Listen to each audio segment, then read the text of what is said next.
నమస్తే ఫ్రెండ్స్. నేను లాయర్ గోలి సందీప్ కుమార్, భద్రాద్రి కొత్తగూడెం, తెలంగాణ. ఎవరైనా ఒక వ్యక్తి 12 సంవత్సరాలు ఒక ప్రైవేట్ భూమిలో స్థిర నివాసం ఏర్పరచుకొని, అలాగే ఓనర్‌తో ఎటువంటి తగాదాలు లేకుండా, ఎటువంటి కేసులు లేకుండా, అతను గ్యాప్ లేకుండా 12 సంవత్సరాలు స్థిర నివాసం ఏర్పరచుకొని, ఆ యొక్క ప్రైవేట్ భూమిలో ఉన్నట్లయితే అతనికే అవుతుందా? చాలామందికి ఈ యొక్క సందేహం అనేది ఉంటుంది. ఎవరైనా ఒక వ్యక్తి 12 సంవత్సరాలు స్థిర నివాసం ఏర్పరచుకొని నివసించినట్లయితే లీగల్ భాష ప్రకారం అడ్వర్స్ పొజిషన్ కింద అతనే ఓనర్ అవుతాడు.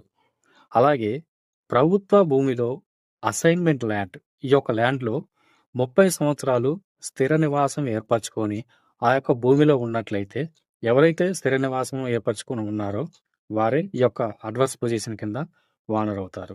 చట్టం తెలుసుకోండి, జాగ్రత్త పడండి. ఇంకా మరెన్నో ఇటువంటి లీగల్ అంశాల గురించి మన యొక్క ఛానల్‌ని వెంటనే సబ్స్క్రైబ్ చేయండి. Thanks for watching friends.